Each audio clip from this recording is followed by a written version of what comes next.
Seguimos acá en Ágora y hoy me acompaña el profesor Luis Vivanco de la Escuela de Filosofía de la Universidad del Zulia, con quien he venido conversando sobre la Reforma Protestante.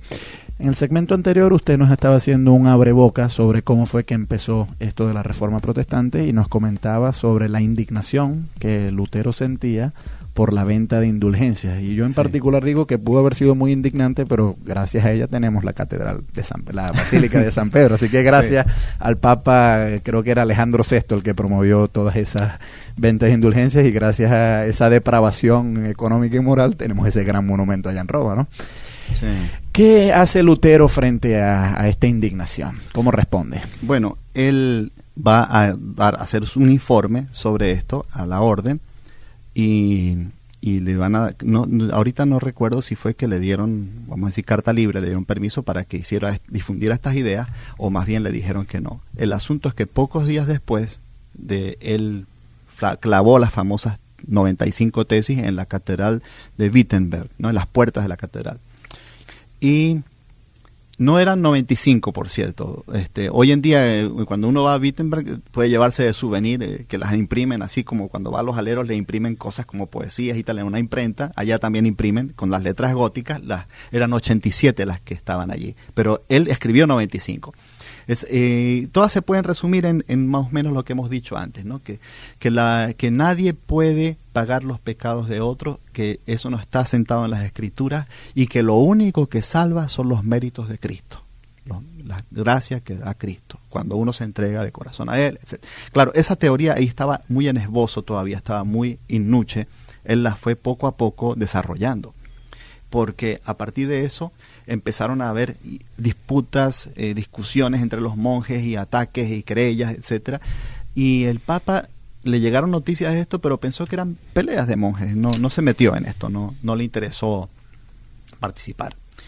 Pero ya poco a poco pasaron meses, pasaron 2 años, 3 años, y se empezó a generar todo un movimiento de apartarse de la fe de Roma, de la doctrina. Y era un movimiento que además tenía un gran asidero popular, porque Lutero decía que la fe tenía que estar cerca de las personas, y una de las formas de estar cerca era que no tenías que estar estudiando latín para estudiar la Vulgata, sino que tenías que poder leerla en tu propio idioma. Eso no era tampoco original de Lutero, ya eso lo había dicho Hus. Muchas de las cosas que decía Lutero las había dicho Hus, Wycliffe y los anteriores. Pero lo que pasa es que en ese momento, justo en ese momento, por la situación en que estaba Alemania, por la situación que estaba el papado, era como el momento para que estallara algo así. A la larga, ¿qué pasó? Lo convocó el príncipe de Alemania, el emperador Carlos V, en 1521 en Worms, la ciudad de Worms, y convocó además todos los parlamentos, todos los príncipes alemanes, lo que llaman la dieta de Worms, ¿no? Y le hizo que definiera sus doctrinas. Y ya habían pasado 4 años, desde 1517 que clavó las tesis hasta 1521, cuando va a la dieta, y ya había definido una doctrina que ya no era católica, se apartaba del catolicismo. Y él le dieron, en un momento le dijeron, usted está en contra de la autoridad del Papa, pero ¿y los obispos? Y eso era importante porque Hus y los otros reformadores reconocían la autoridad de los obispos, del sínodo de obispos, no del sínodo del obispo de Roma como primado, pero sí del sínodo de obispos. Y Lutero pidió un día para pensarlo, y al día siguiente fue muy famosa su declaración, dijo, no me puedo retractar, aquí me paro, yo estoy en contra de esto. Y ahí es cuando todos se rasgan las vestiduras, gritan y todo, y ahí se tiene que esconder, porque ahí se separa de Roma y crea una nueva doctrina. Y se fue a esconder en el castillo del elector Federico de Sajonia, uno de estos príncipes, en un castillo de Wartburg, y estuvo meses allí. Mientras estuvo meses allí, se dedicó a traducir la Biblia, que fue la primera traducción de la Biblia al alemán. Y además fue muy buena porque el hombre sabía muy bien el griego y el latín, y entonces hizo una traducción en el alemán bastante bueno, un alemán que pudiera comprender gente no solamente de Sajonia, sino de Bavaria, de Württemberg, de todas las demás regiones, más o menos, que fuera un alemán más universal. Y fijó un poco el idioma alemán como el inglés fue fijado por Shakespeare y el castellano por Cervantes, ¿no? Esa Biblia de Lutero.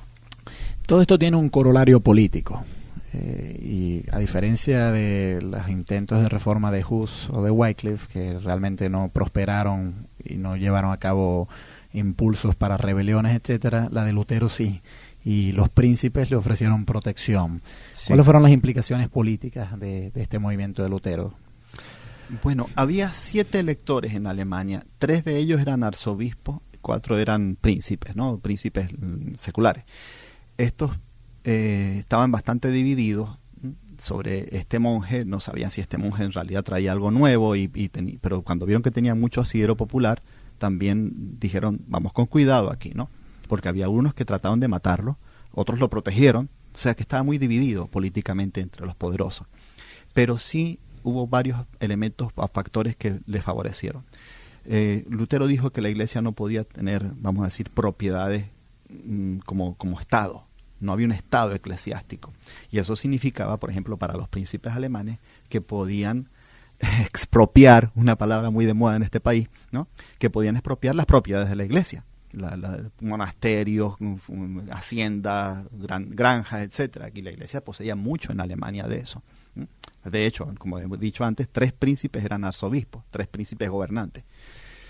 Entonces, claro, lo apoyaron, pero también el pueblo vio las consecuencias de esto en que podían tomar la tierra ellos, porque la tierra pertenece para los seres humanos, pueden usarla, no pertenece a una iglesia como institución, sino a la iglesia como comunidad. Entonces todo el mundo tiene derecho a poseer la tierra que trabaja.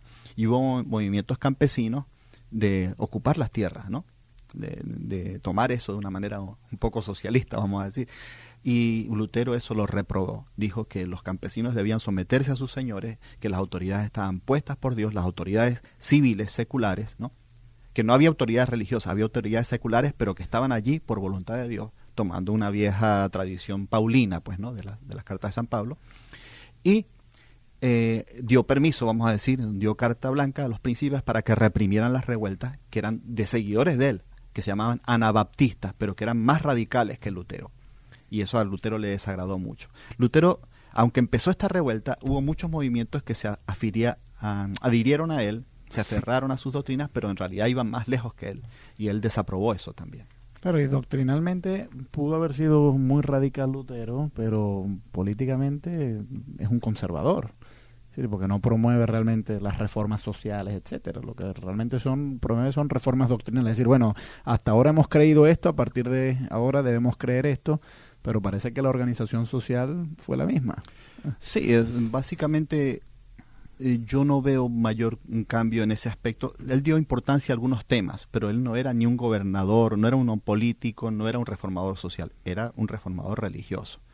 Ahora bien, algunas cosas que Lutero enfatizó fueron claves para Alemania. Por ejemplo, que en cada pueblo tenía que haber una escuela. Y que según número de habitantes tenía que haber tantas escuelas. ¿Y por qué? ¿Qué pasa? Tú no puedes decirle a la gente que lea la Biblia, aunque sea en alemán, si no los educas a leer y escribir. ¿Entiendes? Entonces tiene que enseñarle a leer y para eso tiene que haber escuela. Eso significó un gran auge educativo para Alemania.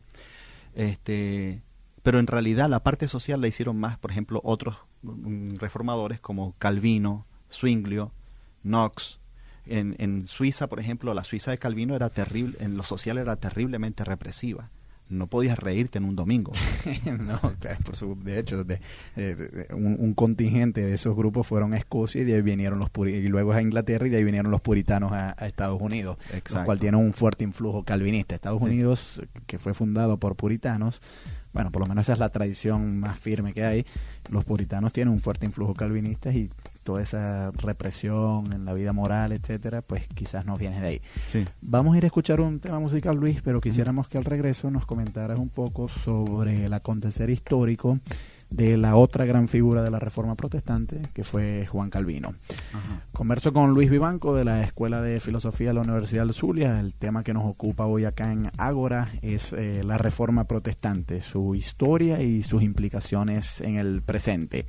Vamos a ir a escuchar un tema musical y ya regresamos.